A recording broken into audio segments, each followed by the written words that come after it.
Let us go up to the mountain of the Lord, that we may walk in his paths.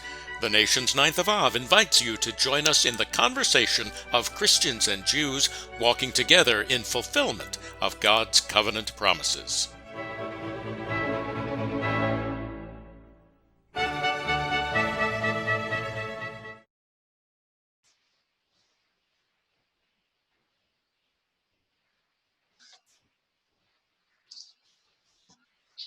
Shalom, this is Steve. We're from the nation's Ninth of Av, and we have a special treat for you today. We are going to go up, we're going to make Aliyah, ascend to the Temple Mount, the place where the temple once stood, the place where the Jewish people came to worship, where God placed his name. But we're not going to go up there just to remember the past. What we're there to remember is the future. For God says he will return, and he will have zeal for Zion, and he will dwell there. And the word of the Lord will come from Jerusalem, and the law will go forth from Zion.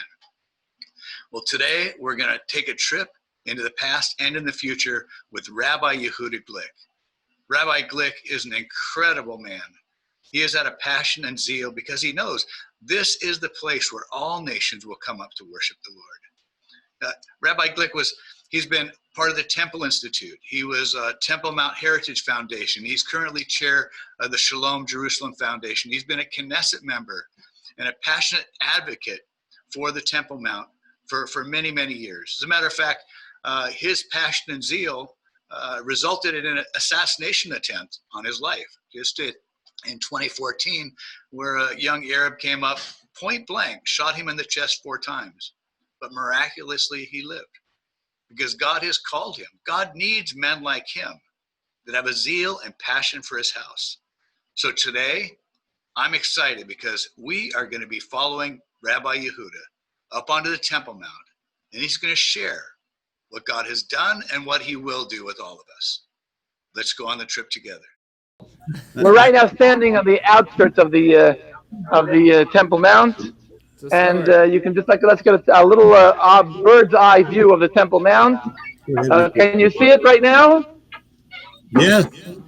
Bird's view. Okay, so we are going to be entering this is the western side, the southern side, the northern side, and the eastern side. The eastern side and the northern side. We will be entering right over here at this gate, which is on the southwest corner.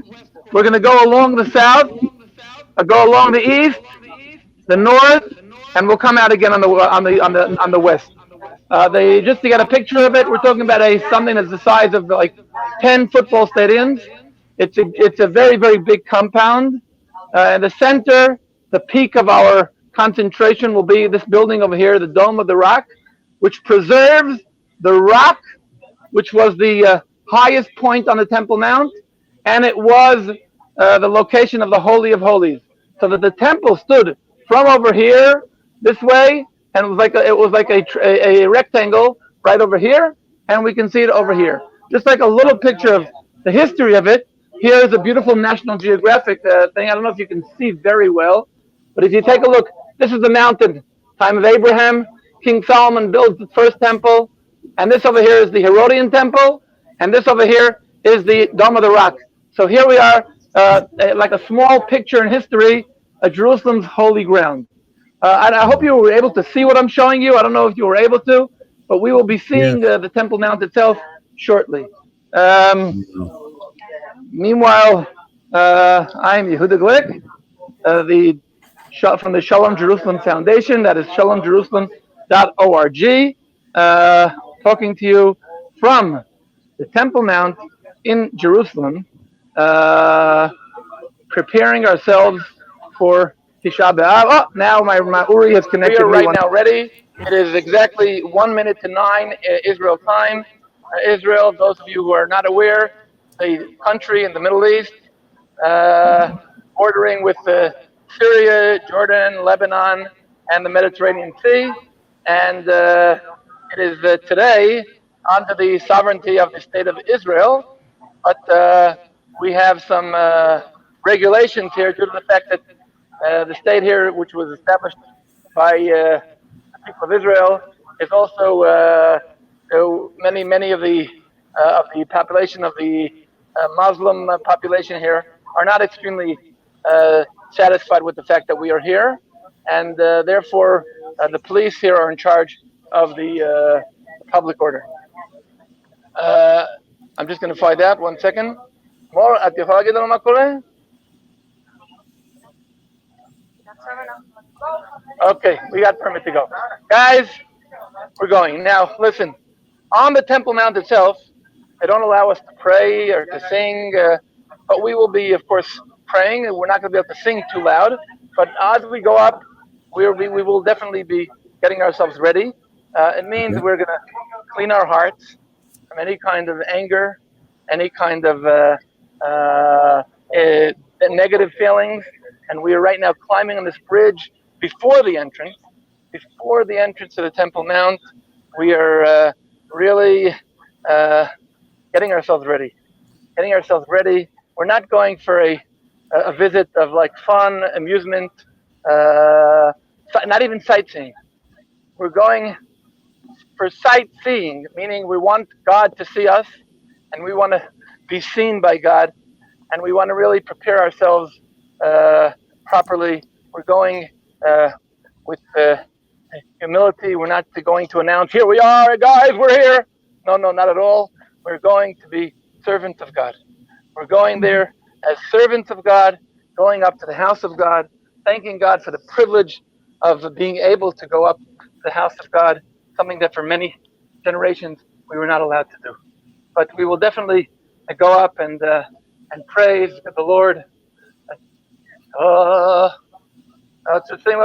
sing Ahaviotim El Al-Kochi Ay V'Simachti Beveit Tefilati Ay V'Simachti Beveit Tefilati Oloteihem V'Zivcheihem Ratzon Al Mizbechi Oloteihem V'Zivcheihem Ratzon Al Mizbechi כי בית תפילה יקרא לכל העמים כי בית תפילה יקרא לכל העמים. I was singing the song that Temple Mount will be a house of prayer for all nations. As we're standing over here, I'm going to show you what the compound of the Western Wall looks like right now. You'll see it's divided into sections. That's due to COVID-19. So there's section. Usually you would see the Western Wall Plaza all open for prayer for everybody. Now we're in the what's called capsule, meaning they're everybody's supposed to be separated. They're all wearing masks, and that's what the Western Wall compound looks like. By the way, just want to remind you, the Western Wall compound we're talking about here, it's a very small part of the Western Wall. The wall of the Temple Mount is surrounded by 4 walls. The western one is 500 yards long, and what the plaza we just saw over here is only 60 yards long. So that's like a small little fraction. The Temple Mount compound we're going on to right now is 25 times the size of the Western Wall plaza. So we are right now, as I said, entering the gate. We will be entering the gate.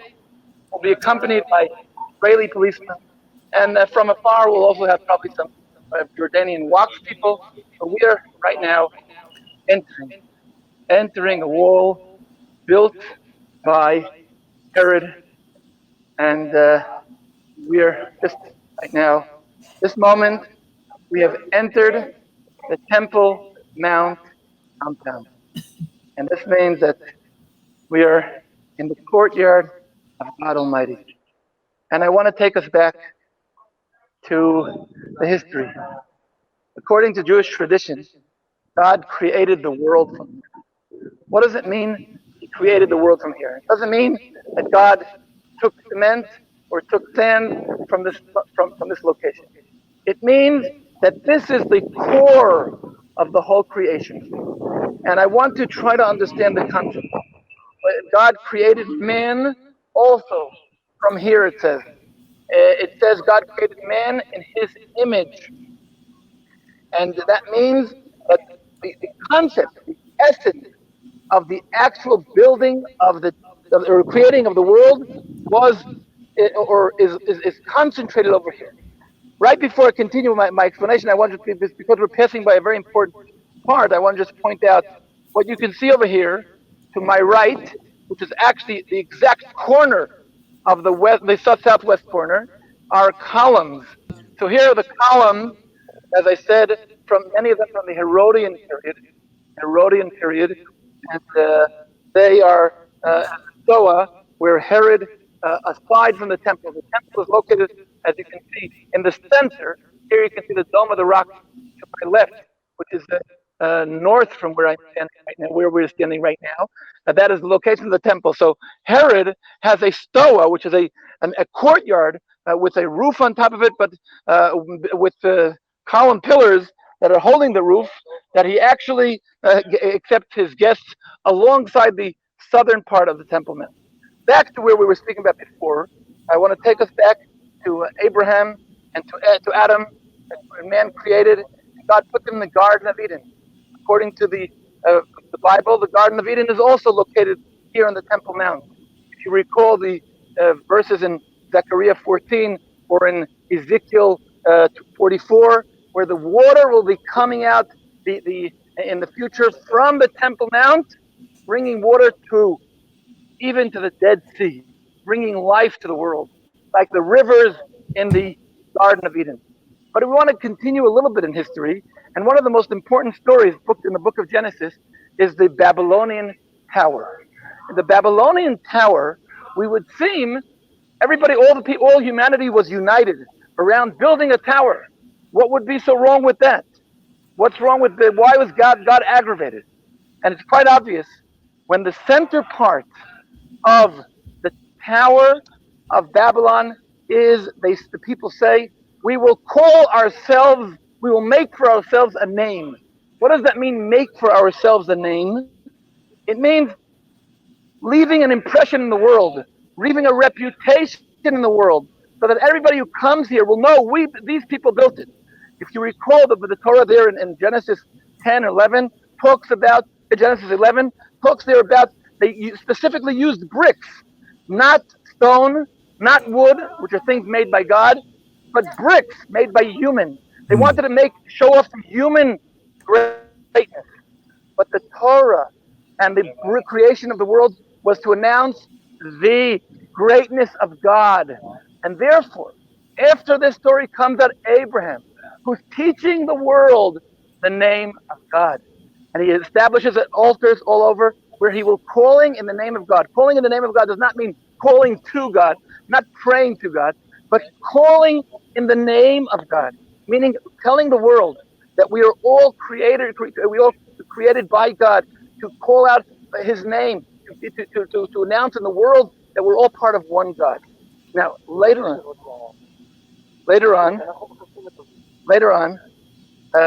when God, in the book of Deuteronomy, when it talks about the establishment of a house of God, it talks about the place where God chooses for his name, for his reputation to be established. If we go back to Abraham and we see Abraham establishes his altar not every single day. He establishes these altars when he has a great victory over great kings, and whether it's Abimelech or Pharaoh, he comes and calls in God's name. And it's a very important thing because to us now we're talking about Tisha B'Av. We're getting ready for that. And here is the concept of what it means. So people say, why don't you go build the temple? The temple is not another synagogue. The temple, if you recall, when Solomon establishes temple number 1 in the first book of Kings, chapter 6, 7, and 8, and right after that, before that, I would say, Solomon gets aid from the king Hiram, who is the king of the Tyre, the king of Lebanon, the king of the Hittite kingdom dynasty in the area. The temple is not a Jewish synagogue. It's something to announce God's name in the world. So the story that the temple is, that the Bible is trying to teach us, as soon as Solomon builds the temple, the queen of Sheba, she comes from afar and she comes to see the wisdom of Solomon, the justice of Solomon, the economical strength of Solomon, The temple is announcing. And then when she asked Solomon, wow, you're so great, Solomon says, no, it's not me, it's God. The establishment of a temple means the establishment of God choosing of the people of Israel, who are those who hold God's name in the world. So just like after the exodus from Egypt and the entrance to the land of Israel in Canaan, the people of Israel don't yet build a temple. Because if Joshua or in the time of the judges they would have built a temple, it would have no meaning. Because the idea of a temple is a place that announces God's kingdom. When the people of Israel are weak, have not yet established their kingdom, there's no reason yet to build a temple. I once heard somebody who gave me a wonderful example to explain that. Imagine you're driving on a subway in New York, and suddenly this drunkard comes into the train and says, "Guys, God's great, guys. You have to follow God. God's great." People ignore him. People try to avoid the misconvenience. But imagine if Bill Gates puts up or somebody who a major Mike Jordan announces, "Guys, wow! You saw this great victory? It's all God's." That, of course, has a much more greater impression. And that's the idea. When God chooses the people of Israel and chooses Abraham and says, "I want to bless your people so that you will be the representation of me as a blessing to all the nations," it means that when the people of Israel manage to establish a kingdom which people from all over the world are going to come and see, and then we build a temple and we say, "Guys, it's not us, it's him." That's the idea. On Tisha B'Av, on the day of mourning, what we're actually mourning? We're mourning the fact that we are not announcing God's kingdom in the world. Remind you that right after the destruction of the temple, the people of Israel go out to exile. And throughout history, the people of Israel in exile look like something that represents the past. They look like a total low nation. So what meaning would be if we have a temple? The temple of that we're striving for, the temple that we so much would like to build, is a temple that will announce God's name in the world to all nations by showing that his people are strong. Today, in the state of Israel, when the people of Israel have come back home, and the state of Israel is developing one of the strongest economies in the world. It's developing a modern state. It's developing modern medicine. It's a leading country in technology. It's a leading country in so many other things. Now we can begin the temple era.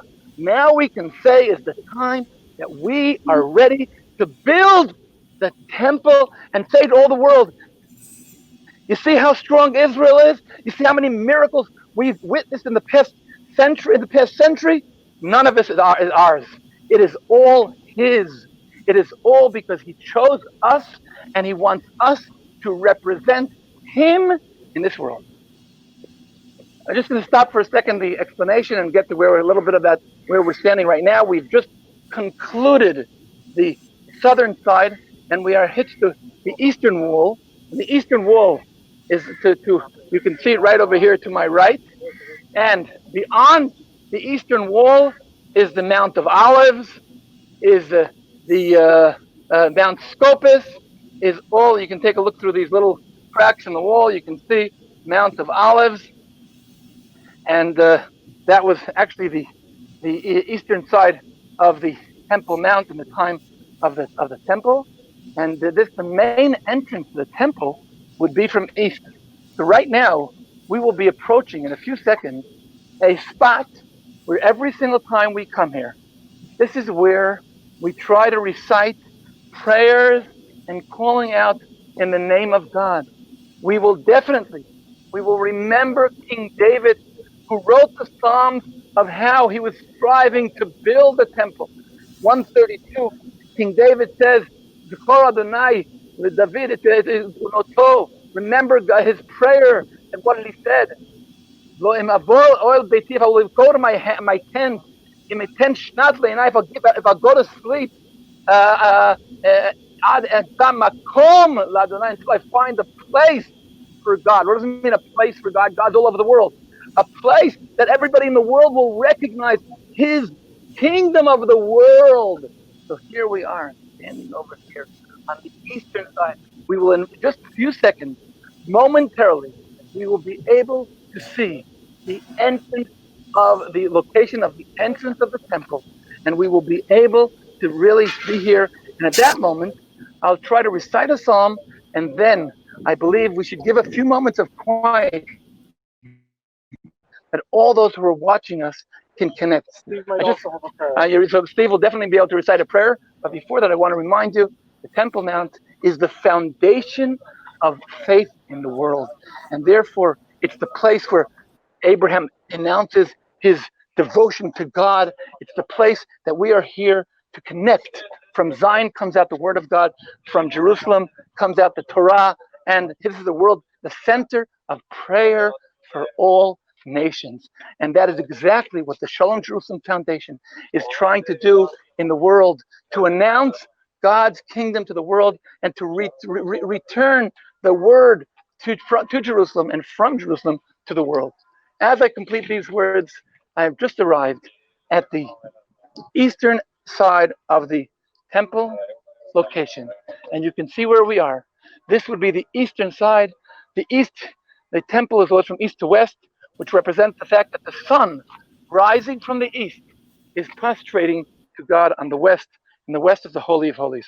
And here I'll start with the Psalm, I'll start with Psalm 120, Shir LaMa'alot, Esai Enai El Harim, Me'ayin Yavo Ezri, Ezri Me'im Adonai, Oseh Shamayim V'aretz, Al Yitein Lamot Raglecha, Al Yanum Shomrecha, Nei Lo Yanum V'lo Yishan, Shomer Yisrael. The guard of Israel, never going to sleep. Nei Lo Yanum V'lo Yishan, Shomer Yisrael. Nei Shomrecha, God is your protector. Nei Tzilcha Al Yad Yaminecha, God is your shade on your right side. Yomam HaShemesh Lo Yakek Avirech B'layla. Adonai Yishmorcha Mikol Ra. Yishmor et nafshecha. Adonai yishmor titchovecha me'ata v'ad olam. Steve, if you want to join us now with a prayer, and then we'll maybe hear you. Yes, Steve, we can hear you. Yes. Yes. Avinu Malkeinu, we just thank you, Father. We thank you, Lord, that you have restored your people to the land. That, Father, you have called them back from all nations and established them, Lord, and showing your faithfulness. Father, that we as the nations can look and see Israel and your promises coming to fruition right now, Lord. And Father, I'm just reminded, Lord, that you said that even a sparrow has a place near your altar. And Father, each of us have a place to draw close to you. Father, we just thank you for the work that you're doing. We thank you that you keep your promises. You're a God of faithfulness, Father, of covenant. And Lord, we find our rest in peace. We thank you for Yehudah. We thank you for, Father, his passion, Father, for you, for the temple, for all nations to come up and Father, be gathered to you. And just we give you all praise and glory. Amen. I believe that I would go like 2 minutes of 100% silent, where we can really enjoy prayer from the deep part of our hearts.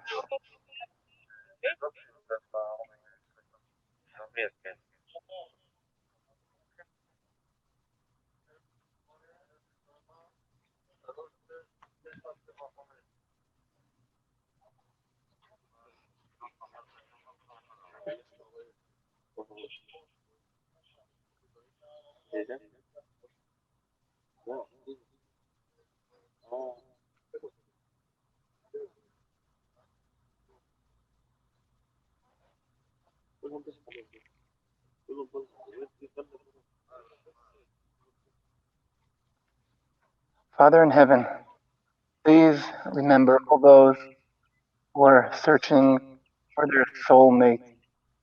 Father in heaven, please remember all those couples that are having trouble and having children. Father in heaven, please remember all those that are having trouble in their marriage. Father in heaven, please remember all those that are confronted by challenges of health, physical health, mental health, psychological, emotional health. Father in heaven, please remember those who are in financial need. You promise that all your blessings will come from here to all people. As Solomon in chapter 8 of Kings 1 said, all people praying to you will hear in the heaven. This is the gate of heaven. And you will listen to Jew and non-Jew, the foreigner and the sons of Israel. God, Father in heaven, please, we are coming to you. We know your love. You taught us in Hosea 11 that you love us so much, and you will pull us with rods of love. I want to especially right now mention the father of one of our workers in our team, Elisheva, who's going through her father, just going through a surgery right now. I also would like to recite some names of people that have requested prayers. We have Jacqueline King from Texas, Sharon Swanson from Illinois, Babar Shah from Pakistan, Ari Beperak from Malaysia, Roger Dodd from Louisville, Kentucky, Ron Fernandez from Minnesota, T. David Mitchell from Tennessee, and many, many, many others who are in need of prayer. We are right now over here in the World Center, the House of Prayer for All Nations. And from this place over here, I would like to call upon you, Father, our King, our Savior. Please remember us and please bless us. Bless us the blessing that Aaron blesses the world from over here. Yevarechecha Adonai v'yishmerecha. Ya'er Adonai panav elecha v'choneka. Yisa Adonai panav elecha v'yaseh lecha shalom. God shall bless you, preserve you, and protect you. He should enlight his face upon you and fill you with favor. He should raise his face upon you and put peace, shalom, harmony upon all of us. We are here, prayer, and as we are walking by, we see there are some people here today. It's wonderful to see. Shalom. Hello, where are you from? Mokus Morei Derech. Ishtalmut. Already. It's beautiful. There are tour guides from Israel, guys. When tourism comes back to Israel, you're welcome to take these tour guides, the most wonderful tour guides in Israel. Israel is really, so we're waiting for you. But wherever you are, remember, we're right now, this is Zoom. Where we have people here from all over the world that are right now following us. So, what? Oh, these are French-speaking tour guides. If you're French-speaking tour guides, we have here in Israel tour guides speaking every language you want, Chinese, Japanese, German. But this group over here is a group of French, and they're having a wonderful day. Shalom. Shalom. You can say shalom to them also. So here we are, back in our walk, in connecting past, present, and future. These people are tour guides, and I want to know that tour guides these days are going through very difficult times because pretty much many of them are losing their jobs because there's no tourism because of COVID-19. A small little village. Remember they told us that's a global village? Well, that small little village, a small world, became a very big world. And there's no tourism coming here. But you're in our hearts. Wherever you are in the world, we're all in our hearts. And that's what the Temple Mount is all about. It's the connecting heaven and earth. It's the connecting Jew and Gentile. It's connecting young and elderly. It's connecting people from the past, people from the present, and people that are here building the future.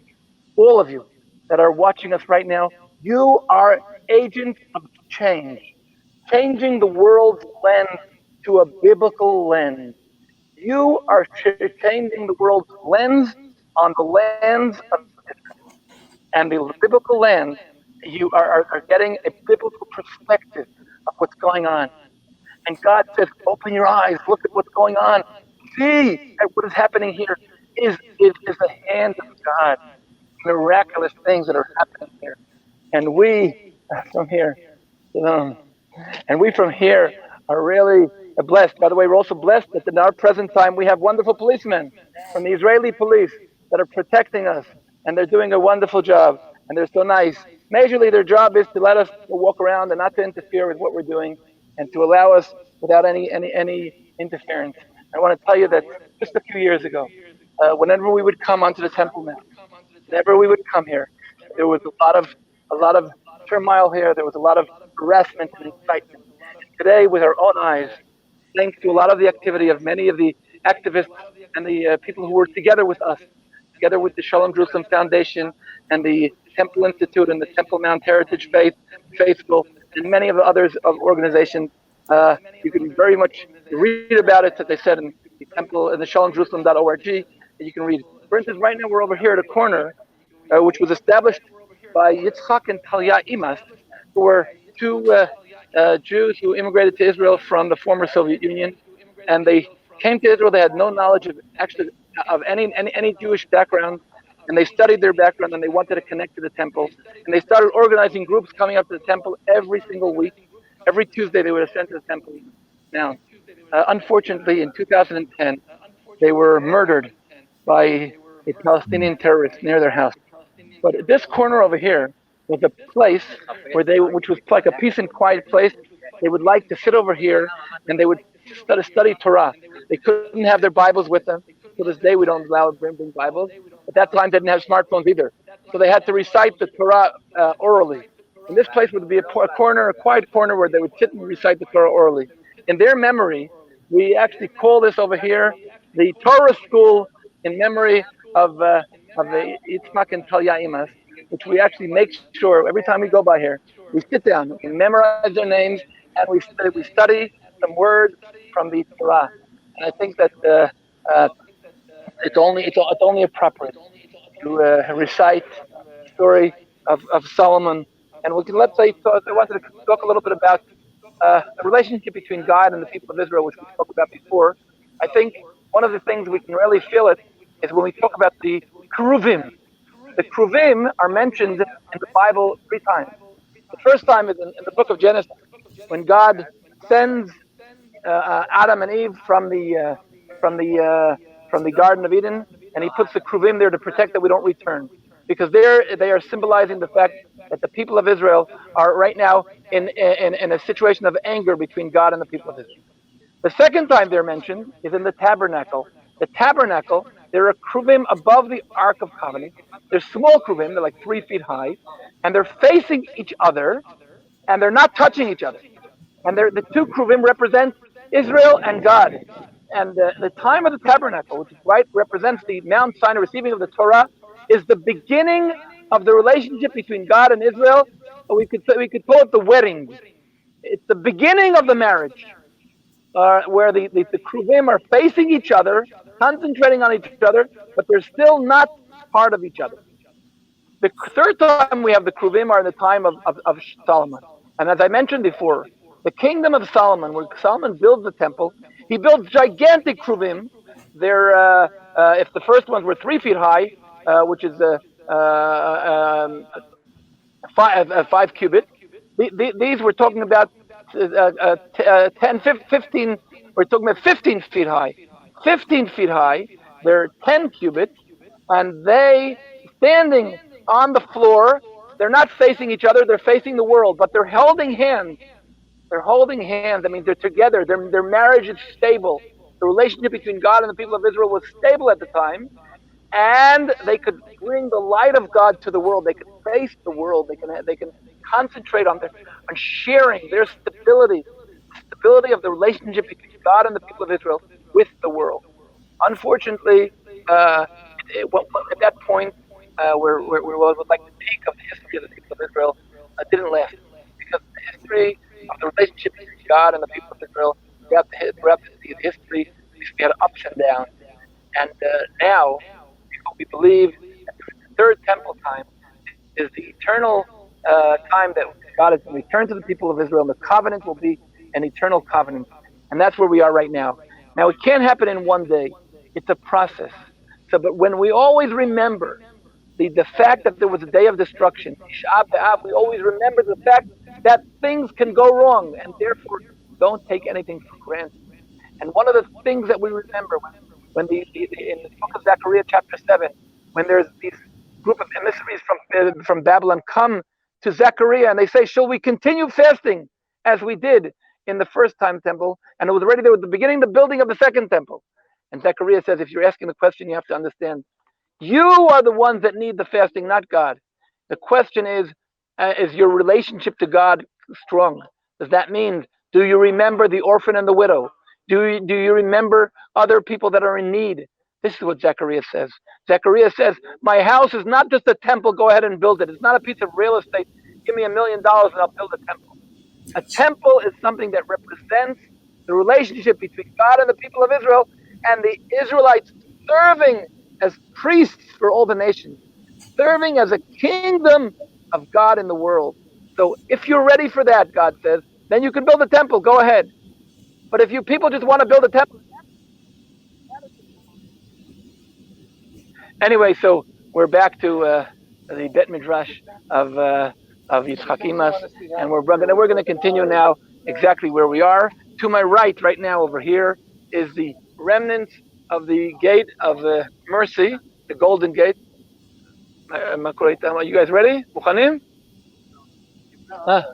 Oh, the policeman wants us to wait. Okay, we're going to wait a few more seconds. They're joining us. Somebody else is joining us, so they want us to wait for a few more seconds. So we're going to wait for a few more seconds. What? Open hours, open gate. Open on Shabbat? Okay, now the Temple Mount. Just a little bit about the Temple Mount. First of all, I'm privileged to be here today with Melissa. Okay, so Melissa is the one who's here to develop challenges for me and to remind me that things are not so easy in life. I think your life is challenging enough for Rabbi Glick. And Melissa reminded me to tell you people a little about what the situation today on Temple Mount. Temple Mount today, there are right now 10 gates in the Temple Mount, which you can enter through them. Well, if you happen to be Muslim, you can enter through 9 of the 10, because the 9 of the 10 Muslim gates are open for Muslims, and they're open 7 days a week, almost 12 hours a day. That's if you happen to be Muslim. If you happen not to be Muslim, then there's one gate which is open. It's open 4 hours a day. It's open from 7:30 in the morning until 11 or 10 when you're in the winter or the summer, but it's either to 10 or to 11. And then 1 more hour in the afternoon. Shabbat, it's open Sunday through Thursday. Sunday through Thursday, as I said, 7:30 in the morning until 11 in the summer, until 10 in the morning in the winter, and 1 more hour between 12:30 and 1:30, or 1:30 and 2:30, whether it's winter or summer. But 5 days a week, so it's like 5 days a week, 4 hours a day. As I said before, the Muslims can enter from any one of the gates. They can carry with them anything they want.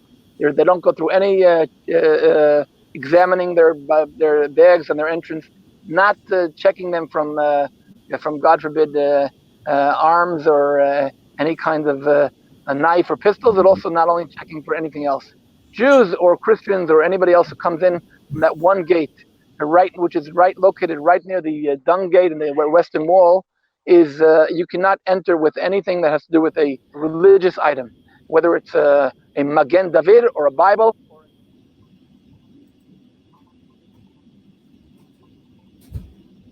So anything else, you're not allowed to enter the temple with any of those things. And so the Temple Mount is open now only for those who are, as I said, it's freely open for Muslims. 9 of the gates, 1 gate for non-Muslims, but it's also something very important to know that things have changed.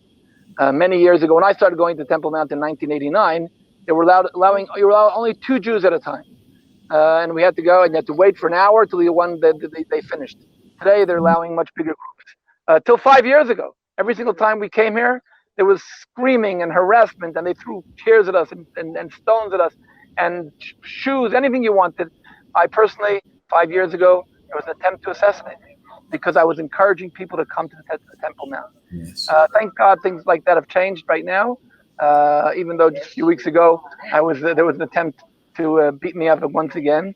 But I can say that thank God visiting the Temple Mount today is much more quiet. At the time, anybody who came to the Temple Mount who was not Muslim was considered a nuisance, and in the eyes of everybody, you guys, what are you doing here? You're wasting your time. We're not now. But right now, I want to do something very, very important, and that is to ask if anybody here is willing to do me a favor and call my wife because she's looking for me. Yeah, on it. And okay, let's call Hadass and see what she's wanting because that's the real life. And Hadassah, that's the most wonderful person in the world, and I'm very objective at the issue. And I want to tell you that I have the privilege of being married to Hadass, whose life is totally devoted to lives of orphans and widows, and she's doing so many great deeds, and it's for her sake and because of her that I had the privilege of doing whatever I'm doing, and everything I have is all hers. So she needs me, then we have to find out what she needs. Going back, as I said, going back to Temple Mount, we are talking about all the gates that are open. But right now, to my right over here is the Golden Gate, which is blocked from the outside. It was several years ago. The Muslims came here, blocked the entrance because there was a belief or a faith tradition that that the Messiah would be coming from this gate. So they actually blocked the gate, and now there's no entrance for anybody there. But it was also the whole area was closed. Like a few months ago, the Muslims decided to break through the gate, and you still can't go through from the gate to the outside, but inside the compound of the gate, there's a place for Muslim worship.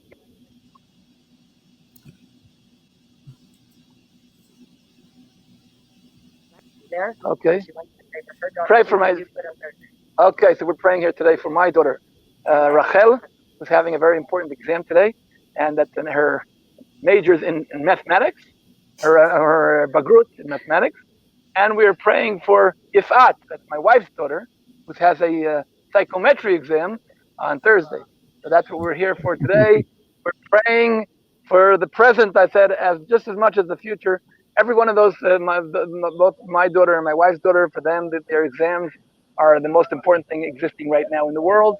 So everybody has things about what we can sometimes joke about what things are most important. Sometimes we see a little kid who's crying because he lost a piece of candy, but mostly God looks at us also. Sometimes many of our requests in His eyes maybe something that they're not worthy, but actually that's not the way God looks at us. God takes us seriously. Whatever we're requesting, whatever we're praying for, whatever we're doing, and we have to be so thankful that we are lucky to have the God of Israel, who's the God of the world, the God of Abraham, Isaac, and Jacob. And we are. Yes, Sagi family whose father passed away this week, and we were there on Shabbat, and we're asking that God should strengthen the family and give them comfort. And from here, fill their heart and their life with a strong love and life of God. Are we ready to go ahead?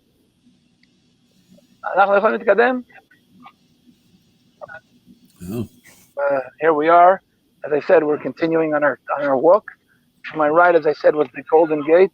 Now, we spoke before about the temple built by Solomon. We spoke about the cedar wood that Solomon received from Hiram, the king of Tyre and Lebanon. Now, some of that cedar wood may surprise you. You may be pretty shocked, but in 1929, there was an earthquake, and that very much damaged the Temple Mount. And one of the things that were damaged was the mosque of the El Aqsa Mosque. And when they were trying to repair it, they found underneath in the bottom several logs of wood. They found like 200 logs, but some 15 of them were taken to be inspected by what's called carbon-14, and they were, and they were identified. 15 of them were identified as cedar, 3,000 years old. Now, as everything else on the Temple Mount, you can't touch anything because everything is provocative. If you can look at the corner under me right over here, there's a big canvas, a white canvas. Under it are logs of wood. Several of them are cedar wood from the time of King Solomon. They're laying over here right now because they're not. You can't put them anywhere else because it's right now it's a dispute between the Jews and the Muslims. To the right of that, as I said, you can see over here the two entrances to the Golden Gate, which, as I said, were invaded a few months ago by the Muslims here who wanted to turn them into a prayer corner. But I want to say, in my eyes, I don't mind anybody who wants to pray on Temple Mount, wherever you're praying, however you're praying, is you're praying to the one and only God, and you can do it wherever you want. The Temple Mount should be a house of prayer for all nations, all those who are praying to the one and only God. And now I want to take us a little bit back to modern history. Okay? Modern history. As you all know, the State of Israel was established in 1948. 19 years later, in 1967, the State of Israel is under threat. We are a population of 2 million, surrounded by 200 million who are determined to erase the State of Israel from the face of the earth. And the Egyptians and the Syrians, the Egyptians on our west, on our south, the Syrians on our north, together with the Jordanian Hashemite kingdom, cooperate and actually force us to go out to war. They block our water, sources in the north. They block our export sources in the south. The how do you call Metzarei Tiran, the Strait of Tiran, which are our tunnel to Asia, and pretty much Israel was at stake, and we were forced to go out to war. And as we were towards those days of war, we were begging the world to help us survive. That's all we wanted to do, was to survive. But the coalition of the countries against us were ready to wipe us out, and they were sure that that's what's going to happen. But God had other plans. Within 6 days, we managed to overcome our enemies and all of our borders. And the peak of it all was when the paratroopers entered the Temple Mount, and they announced, Temple Mount is in our hands. If you look to my right over here, we have the path which leads to the gate of the Lion's Gate and the Tribes Gate. This is the path where the paratroopers went in 1967 as they ran up to the Temple Mount, and they announced, Har Habayit biyadenu. Temple Mount is in our hands. For the first time, after thousands of years, the people of Israel had returned to the Temple Mount. And every single time I repeat those words, Har Habayit biyadenu. Temple Mount is in our hands. I must say that my whole body shivers because it really is something that is definitely beyond anything that can be explained naturally. It's a pure, miraculous, biblical intervention of God in the world in our times, where we can see miracles with our own eyes. Talking about a nation who had established its country, independent state, in the historical land of the Bible. 20 years earlier, 25 years earlier, we were under threat of destruction of our entire nation, with the final solution, where the final solution, I'm not talking about the solution of the Jewish-Palestinian conflict, I'm talking about the final solution, where Adolf Hitler announces he's going to save the world by destroying the people of Israel. And this nation, where a third of our nation was wiped out just 25 years earlier, had now here in the land, in the chosen land by God, we're standing over here and announcing to the world, we have overcome. We were a population of 2 million, and we overcame the strongest armies in the Middle East. We overcame the Egyptians and Syrians, which had the most modern planes, which they received from the French. Israel had leftovers from First World War. The Egyptians and the Syrians had the newest Soviet ammunition, the newest Soviet tanks, the newest Soviet MiG airplanes. They had everything, and we were There's no other explanation but one. God had accompanied us. But now it's in our hands to put essence into these great events of our times. And that's exactly what we're trying to do. When we are encouraging people to come to Temple Mount, to connect to Temple Mount, to receive Torah, and to turn the Temple Mount into the foundation of faith. And when we're doing that, we are trying to continue and establish God's announcement of his name in the world. God's reputation recognized in the world by the victories of the people of Israel. And once again, I remind us all that the Zionist movement, the return of the people of Israel to Zion, the return of the people of Israel to the land, to Jerusalem, the Temple Mount, are not for the sake of the people of Israel, but for the sake of the mission, the assignment of the people of Israel in the world, to serve as a light, as a source of connection to God in the world. Right now, we're climbing up, and we will be closest to the temple location itself. We're on the northern side right now. We are right now on the northern side, and we are getting very, very close to the location of the temple itself. You can see the Dome of the Rock standing right in front of us. And I want to tell you, the Dome of the Rock, which is a very impressive building, is 20 meters high. The temple was double the height. So if you can imagine this gigantic building, which announced the name of God to the world, and nations coming over here and recognizing God's name right over here, not as a worship center for one people, but as a worship center for the entire world, for God. This is the continuation of what Abraham was doing in the world, calling out upon God's name to the world, calling out upon the recognition of God in the world, calling out upon the understanding that we're not here to make a name for ourselves, as did the people of Babylon. Well, actually, the reason they did it was they wanted to prevent another flood. But the idea of God was no, that his name should be recognized in the world. His name should be recognized in the world, as Abraham did, and that this is the location of where Abraham also taught us faith. This is the location of where Abraham binded his son in the famous story in the book of Genesis, where he binds his son, and he says to God, I'm ready to serve you in every way. And God says, I don't want any human sacrifices, offerings. I want offerings of, I want your heart. I want you to worship God. What happened to Eli? Did he get lost? He decided not to follow the Oslo Accord. That's what he was dancing. What? Yeah, he said he wants something to Oslo Accord. Okay. Okay. So anyway, so here we are, as I said, on the northern side. I want to remind you that right over here was the place where the Sanhedrin sat.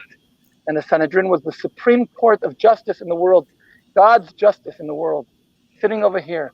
Because the house of God is not a house that the aristocratic part of the segment of the people are here to be respected, but it's a place where they're supposed to bring justice of all to all, and it's a place where we're worshiping God means remembering those who are transparent.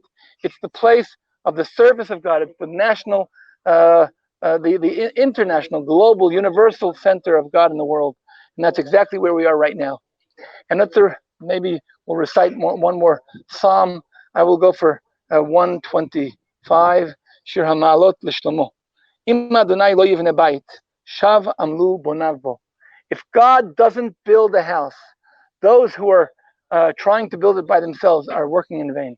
Im Adonai lo yishmor ir, shav shakad shomer. If God does not protect the city, it's in vain are those who are guarding it. Shav lachem mashkimei kum ochlei lechem. God says, don't even waste your time. But God is saying, doesn't saying don't build. He's saying, go ahead and build, but remember that He's accompanying us. Whereas it says in Psalm 126, Shir Hamalot habotchim b'Adonai kehar Tzion lo yimot lo'olam yeshev. Yerushalayim harim saviv l'Adonai saviv l'amo. God is around His people, just like Jerusalem is surrounded by mountains. And Shir HaMalot, on number 134, Hinei baruchu et Adonai kol avdei Adonai haomdim bebeit Adonai balelot tzuyidechem kodesh ubaruchu et Adonai yivarcha Adonai mitzion osei shamayim v'aretz.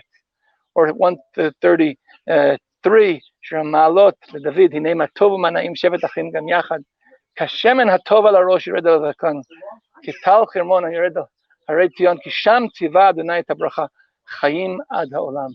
He says, the vessel we're preparing. what? The vessel that we're still preparing for the Beit Yeah, and so in the Temple Institute right over here, they're preparing the vessels of the temple. But actually the most important vessel is the soul and the hearts of the humankind. And that's what we're here in the Shalom Jerusalem Foundation. We're trying to prepare this very important vessel so we can announce the establishment of the temple. We can announce the rebuilding of the temple. And once again, we're here preparing for Tisha B'Av, and we're saying that Tisha B'Av is the day that we remember the need of the rebuild. It's the day we remember the need to rebuild and to reestablish God's name in the world.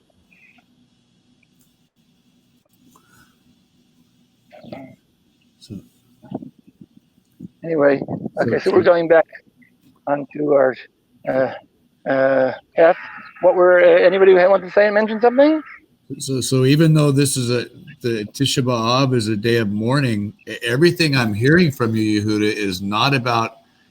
It's about a future. It's about a hope. It's about seeing God's promises come true. So by all means, look, to build a future. There's no reason for it to sit and cry and without any content to that crying.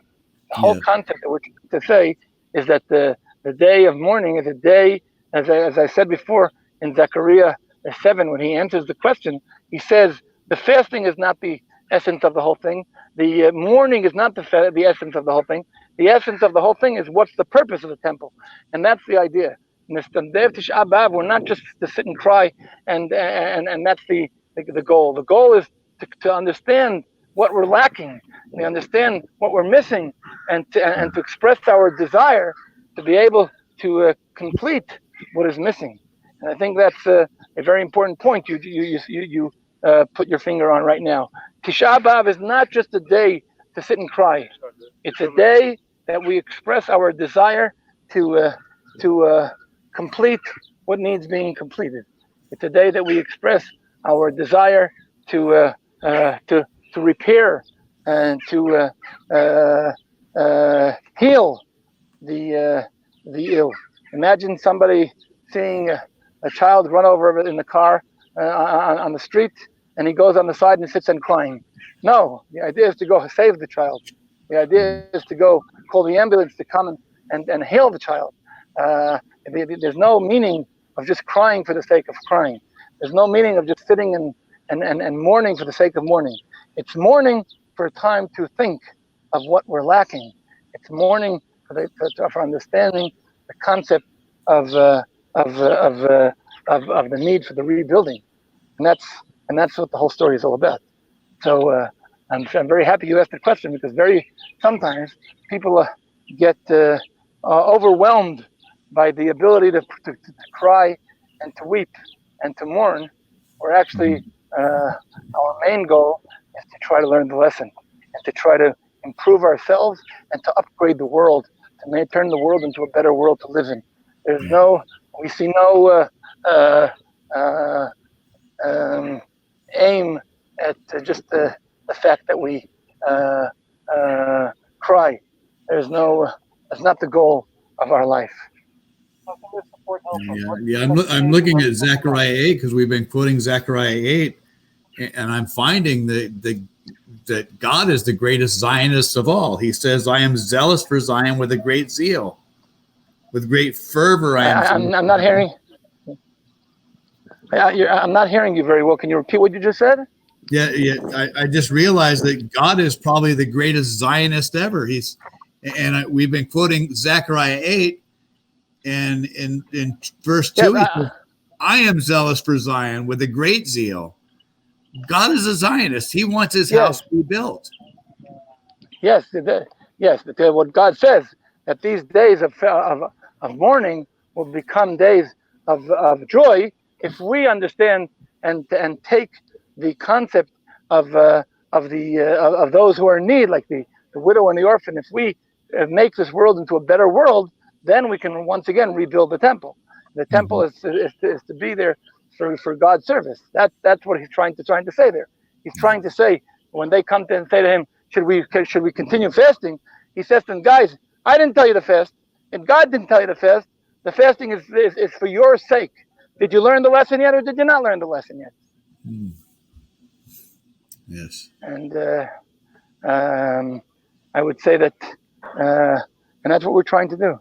We are trying to be involved in turning the whole concept of the temple, the whole concept of shalom, peace,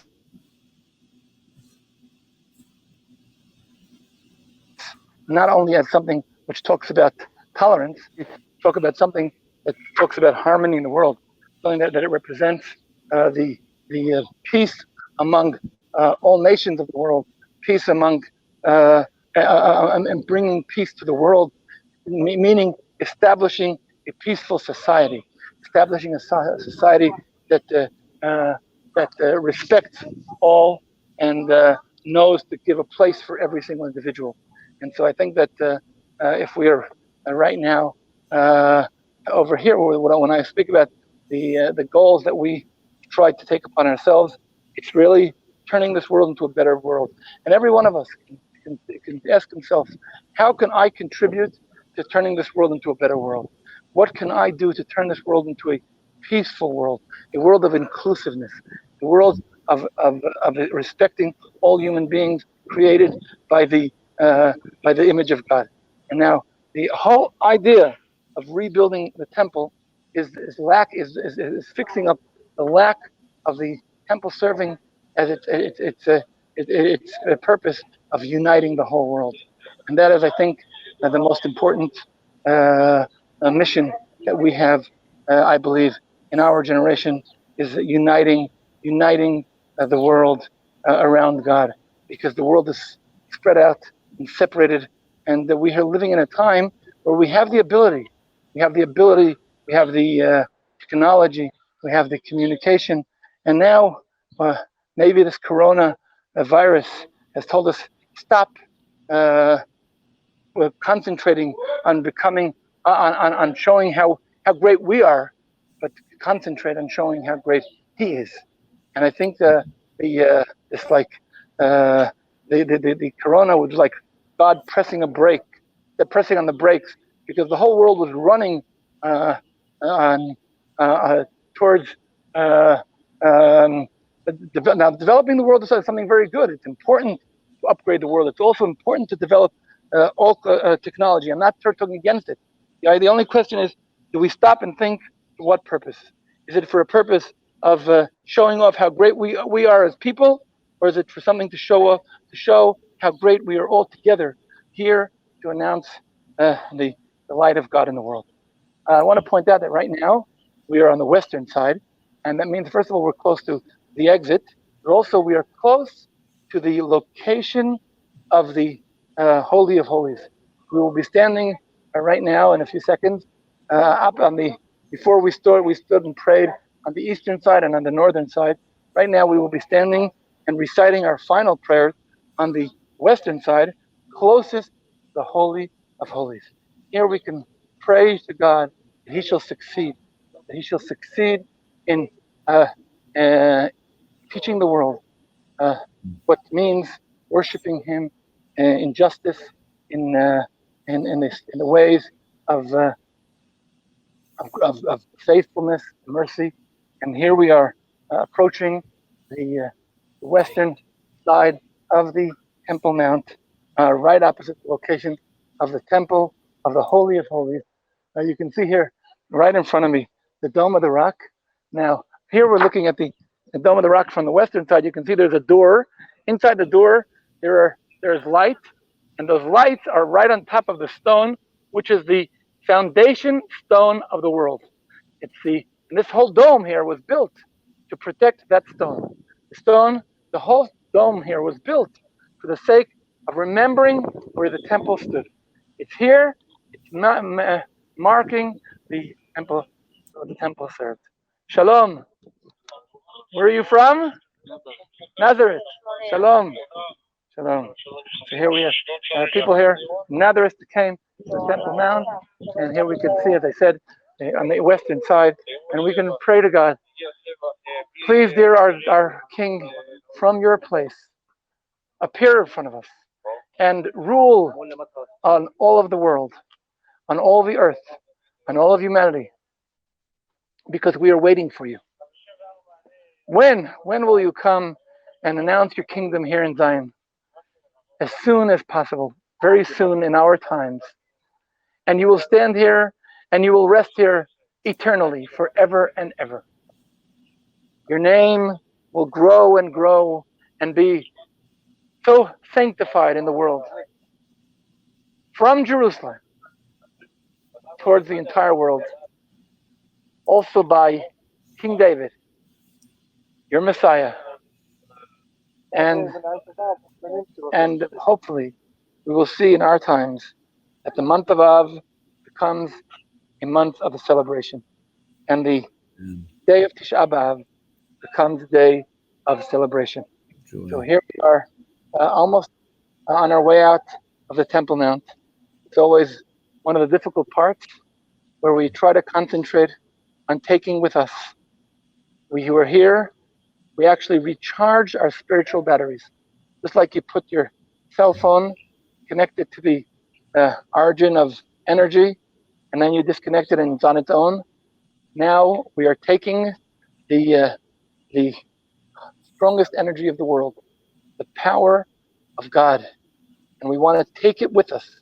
And we want Him who makes peace in heaven to make peace upon the world, to make shalom upon all peoples, to bring health to all nations, to bring success to all nations.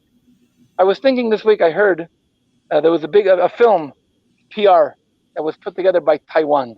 Taiwan is a country that many of the nations in the world don't recognize it. And then I saw they put up a film that's showing that how safe they were and how successful they were in the COVID-19 period. And they're trying to say, guys, now is the time to learn a little bit more about Taiwan. And I say, when throughout the history, when the people of Israel were looked down at, and we were so weak, people didn't refer to us. But now that the state of Israel is so strong and so successful, for God's name, Yimloch Adonai La'olam Elohayich Tzion L'dor V'dor Hallelujah. God should rule of the world, and forever and ever, He will be the King of Zion, King of the world. Shema Yisrael, Adonai Eloheinu Adonai Echad. Listen, O Israel. Our God is the one God of the world. Adonai Melech, Adonai Malach,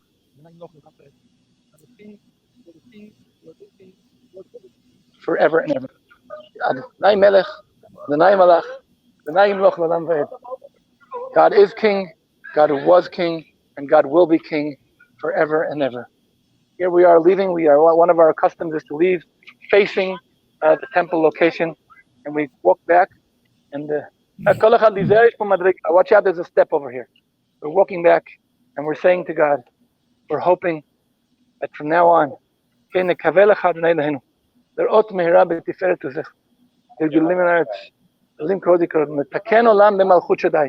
would like to repair this world with your kingdom. God will be a king over all the world, over all universe, over all nations. On that day, God will be one, His name will be one, and He will be one forever. We're right now leaving the Temple Mount, taking the joy of Temple Mount with us, and praying to God. Here we see people are prostrating outside they're allowing us to prostrate. Here we are, praising God, and just conclude with a song of thanks to God. Ki beita tovot elai, ki igdalta chasdecha alai, umashiv lach, ve'hakol shelach, לך שמיים אפרת לך ומאשיב לך והכל שלך לך שמיים אפרת לך ואנחנו עמך עמך וצונך איי איי איי חפצים לעשות רצונך ואנחנו עמך עמך וצונך איי איי איי חפצים לעשות רצונך. We're praying to God that we will succeed in understanding the mission of taking whatever we've taken from here, connecting our life to eternity, and serving Him as His servant forever and ever. And as we will be mourning and crying the sad things, we will be able to rebuild and establish His house, His kingdom over the entire universe and all of humanity. Shalom. Quickly.